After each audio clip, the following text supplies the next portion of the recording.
ପିଲାମାନେ ସ୍ୱାଗତ ଜଣାଉଛି ଓଡ଼ିଆ ସାହିତ୍ୟ ୟୁଟ୍ୟୁବ୍ ଚ୍ୟାନେଲକୁ।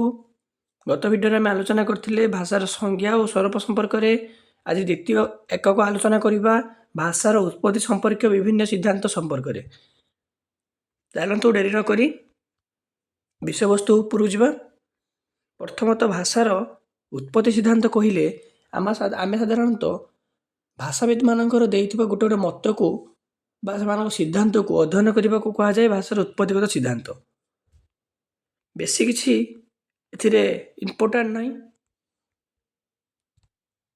ଭାଷାବିତ୍ ଏଲ୍.ଏଚ୍. ଗ୍ରେଙ୍କ ମତରେ ବର୍ତ୍ତମାନ ସ୍ଥିତିରେ ଭାଷା ଉତ୍ପତ୍ତି ସମ୍ପର୍କୀୟ ପ୍ରଶ୍ନଟି ପ୍ରମାଣ ଅଭାବରୁ ଭାଷା ବିଜ୍ଞାନ ଅଧ୍ୟୟନ ପରିସରକୁ ସମ୍ପୂର୍ଣ୍ଣ ବହିର୍ଭୂତ ହେବା ଉଚିତ। ଏହା ସତ୍ୟ ଯେ ଭାଷା ବିଜ୍ଞାନ ସହିତ ଭାଷାର ଉତ୍ପତ୍ତି ସମ୍ପର୍କୀୟ ସମସ୍ୟା କୌଣସି ନାହିଁ। ଭାଷାବିତ୍ମାନଙ୍କର ଏହି ପ୍ରଶ୍ନ ଉପରେ ଦୁଇଟି ଅନୁମାନ କରାଯାଇପାରେ। ପ୍ରଥମେ ଭାଷାର ଦୈବ ଉତ୍ପତ୍ତି ସିଦ୍ଧାନ୍ତ ଉପରେ ସାର୍ବଦେଶିକ ପରମ୍ପରାଗତ ବିଶ୍ୱାସ, ଦ୍ୱିତୀୟଟି ଅଧ୍ୟୟନ ସାମଗ୍ରିକ। ସେ ଯାହା ହେଉ ଭାଷାର ଉତ୍ପତ୍ତି ସମ୍ପର୍କରେ ଯେଉଁ ବିଭିନ୍ନ ସିଦ୍ଧାନ୍ତ ନିର୍ଣ୍ଣୟିତ ହେଉଛି ତାହା ବେଶ୍ କୌତୂହଳ। ଏ ସିଦ୍ଧାନ୍ତ ସାଧାରଣତଃ ପରୀକ୍ଷାରେ ଅଧିକାଂଶ ସମୟରେ ଆସିଥାଏ। ପ୍ରଥମରେ ଆମେ ଦେଖିବା ଦୈବ ଉତ୍ପତ୍ତି ସିଦ୍ଧାନ୍ତ, ଯାହାର ଇଂରେଜ ମିନିଂ ହେଉଛି ଡିଭାଇନ୍ ଥିଓରି। ପିଲାମାନେ ଏଇ ଇଂରେଜ ଗୁଡ଼ାକ ଟିକେ ମନେ ରଖିବେ, ଏଇଗୁଡ଼ାକ ହିଁ ପରୀକ୍ଷାର ଆସିଥାଏ। କିପରି ଭାବରେ ପ୍ରଶ୍ନ ଆସେ? ଡିଭାଇନ୍ ଥିଓରି କାହାକୁ କୁହନ୍ତି, ଡିଭାଇନ୍ ଥିଓରି କହିଲେ କ'ଣ ବୁଝ, ଏମିତି ହିଁ କ୍ୱେଶ୍ଚନ୍ ଆସେ। ସାଧାରଣତଃ ଡିଭାଇନ୍ ଥିଓରି କହିଲେ ବା ଦୈବ ଉତ୍ପତ୍ତି ସିଦ୍ଧାନ୍ତ କହିଲେ ଏକ ସମ୍ପର୍କରେ ସର୍ବପ୍ରାଚୀନତମ ସିଦ୍ଧାନ୍ତ। ବହୁ ଦେଶରେ ସେଇ ଦେଶର ଧାର୍ମିକ ଧାରଣା ଅନୁସାରେ ଏକ ଦୈବୀ ସିଦ୍ଧାନ୍ତ ଆବିଷ୍କୃତ ହୋଇଅଛି। ତେଣୁ ତୁରନ୍ତ ଦୈବୀ ସିଦ୍ଧାନ୍ତ କହିଲେ ବୁଝାଯାଏ ପୃଥିବୀରେ ସବୁ ପଦାର୍ଥ ପରିଭାଷା ମଧ୍ୟରେ ଭଗବାନଙ୍କ ଦ୍ୱାରା ସୃଷ୍ଟି ଲାଭ କରିଛି। ଜନ୍ମଗ୍ରହଣ କରିବା ମାତ୍ରେ ମାନବ ଯେପରି ଶ୍ୱାସ ପ୍ରଶ୍ୱାସ ରକ୍ତ ସଞ୍ଚାଳନ ପ୍ରଭୃତି ଶକ୍ତିର ଅଧିକାରୀ ହୁଏ, ସେହିପରି ଭାଷା ଶକ୍ତିର ମଧ୍ୟ ଅଧିକାରୀ ହୋଇଥାଏ। ଭାରତୀୟ ପରମ୍ପରାରେ ବେଦ ଭାଷା, ସଂସ୍କୃତ, ଔପରସେୟ ବା ଦେବଭାଷାରେ ଅପମନ୍ୟୁ, ଔଦମ୍ବରାୟ, ଯାକ୍ଷ, କୃଷ୍ଣଦ୍ୱୈପାୟନ, ବ୍ୟାସ ପ୍ରଭୃତି ବିଦ୍ୱାନ ଏପରି ସିଦ୍ଧାନ୍ତ ସ୍ୱୀକାର କରିଛନ୍ତି। ଋଗ୍ବେଦକୁ କୁହାଯାଇଛି ଦେବୀ ବାଚମଜନୟନ୍ତ ଦେବାସ୍ତା ବିଶ୍ୱରୂପା ପାଶବ୍ୟ ବଦନ୍ତି, ଅର୍ଥାତ୍ ବାଗ୍ ଦେବୀଙ୍କୁ ଦେବତାମାନଙ୍କର ସୃଷ୍ଟି କଲେ, ବିଶ୍ୱର ସମସ୍ତ ପ୍ରାଣୀ ଏହାକୁ କହୁଛନ୍ତି।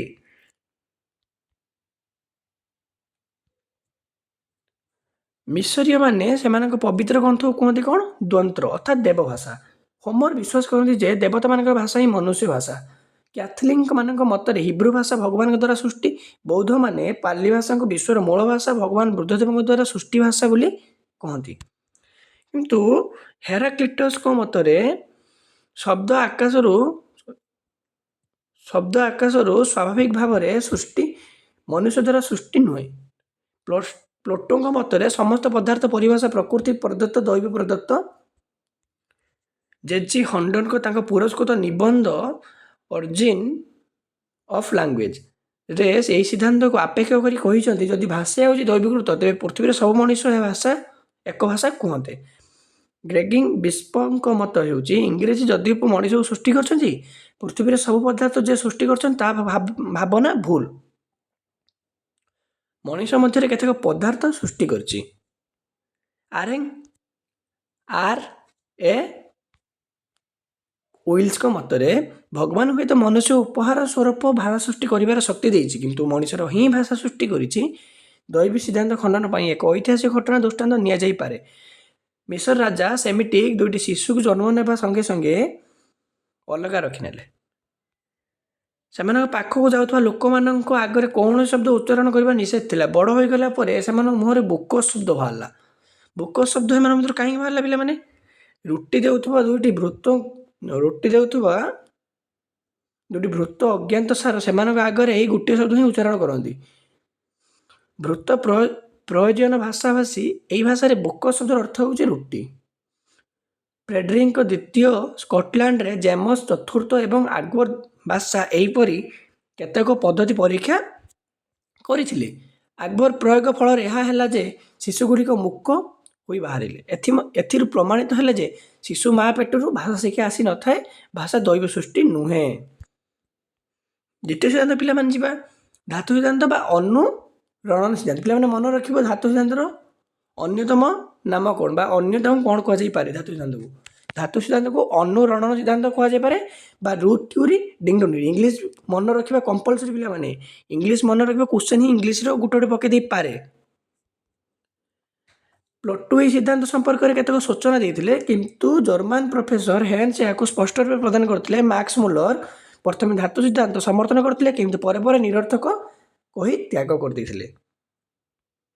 ଏହି ସିଦ୍ଧାନ୍ତ ଅନୁଯାୟୀ ଭିନ୍ନ ଭିନ୍ନ ଭାଷା ପରିବାର ମଧ୍ୟରେ ଅସଂଖ୍ୟ ଧାତୁ କ୍ରିୟାମୂଳ ରହିଥାଏ।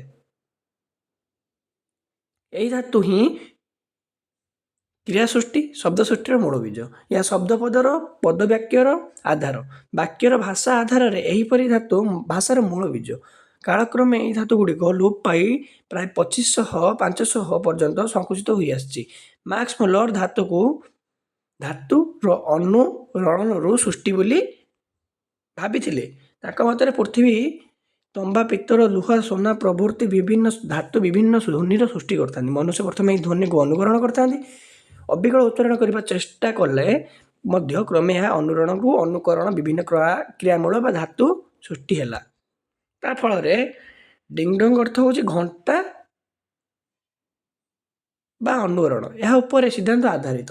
ସିଦ୍ଧାନ୍ତର ମୂଳ ଚେତନା ମାକ୍ସ ମୁଲର ମୂଳ ଚେତନା ସହିତ ପ୍ରାୟ ସମାନ। ଏହି ସିଦ୍ଧାନ୍ତ ଅନୁଯାୟୀ ଧାତୁର ଧ୍ୱନି ସହିତ ଶବ୍ଦର ଏକ ରହସ୍ୟାତ୍ମକ ସାଙ୍ଘାତିକ ସାମ୍ୟ। ଶବ୍ଦ ଏବଂ ଅର୍ଥ ଭିତରେ ମଧ୍ୟ ଏକ ରହସ୍ୟାତ୍ମକ ସଙ୍ଗୀତ ରହିଛି। ଏହି ସିଦ୍ଧାନ୍ତ 400-500 ବର୍ଷ ପର୍ଯ୍ୟନ୍ତ ଧାତୁ ଥିବାରୁ ସ୍ୱୀକାର କରାଯାଇଥାଏ। ଏହି ସିଦ୍ଧାନ୍ତ ଯୁକ୍ତିଯୁକ୍ତ ମନେ ହୁଏ ନାହିଁ। ଆଦିମ ମଣିଷ ଧାତୁର ବ୍ୟବହାର ଶିଖିଥିଲେ କି ନାହିଁ ସନ୍ଦେହ। ଯଦିଓ କାଳକ୍ରମେ ଧାତୁର ବ୍ୟବହାର ଶିଖିଥିଲେ, ତଥାପି ଧାତୁର ସଂଖ୍ୟା ଥିଲା ସୀମିତ। ଏହି ସୀମିତ ସଂଖ୍ୟକ ଧାତୁ ବିପୁଳ ସଂଖ୍ୟକ ଧାତୁର ସମ୍ଭାବନା ଅବାନ୍ତର ମନେ ହୁଏ। ଏପରି ଅନେକ ଭାଷା ରହିଛି ଯାହା ଧାତୁର ପ୍ରାଧାନ୍ୟ ନାହିଁ। ଏପରି ଅନେକ ଭାଷା ଧାତୁର କୌଣସି ଆବଶ୍ୟକତା ମଧ୍ୟ ନାହିଁ। ମାକ୍ସ ମୁଲର ତାଙ୍କ ମତରେ ପ୍ରତ୍ୟେକ ଶବ୍ଦର ସୃଷ୍ଟି ମୂଳରେ ରହିଛି ଧାତୁ ବା କ୍ରିୟାମୂଳ। ଏହି କ୍ରିୟାମୂଳ କୌଣସି ନା କୌଣସି ଧାତୁର ଅନୁରଣନ, ଅନୁକରଣ, ସୃଷ୍ଟି।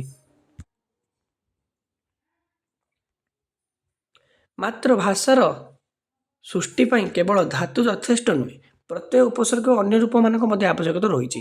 ଆଧୁନିକ ଭାଷାବିତ୍ମାନେ ମନେ କରନ୍ତି ଯେ ଯେଉଁ ଭାଷାର ଧାତୁ ସଂଖ୍ୟା ଯେତେ ଅଧିକ, ତହିଁରେ ଜଟିଳତା ସେତେ ଅଧିକ। ଧାତୁ ଉପରେ ଭାଷାର ଆଧାରିତ ନୁହେଁ। ଧାତୁ ଶବ୍ଦ ସୃଷ୍ଟି କରିଥାଏ ପଦ୍ଧତି ବହୁ ପରିବର୍ତ୍ତନ।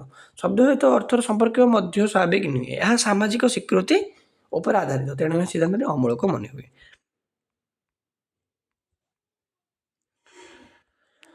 ତୃତୀୟ ସିଦ୍ଧାନ୍ତ ପିଲାମାନେ ପଢ଼ିବା ସାଂକେତିକ ସିଦ୍ଧାନ୍ତ ଓ ନିର୍ଣ୍ଣାୟକ ସିଦ୍ଧାନ୍ତ ବା ଶିକାର ସିଦ୍ଧାନ୍ତ। ଏସବୁ ଅନ୍ୟ ନାମ ଗୁଡ଼ିକ ପିଲାମାନେ ମନେ ରଖିବ। ତା ସହିତ ଇଂଲିଶ ମିନିଂଟାକୁ ବି ମନେ ରଖିବ।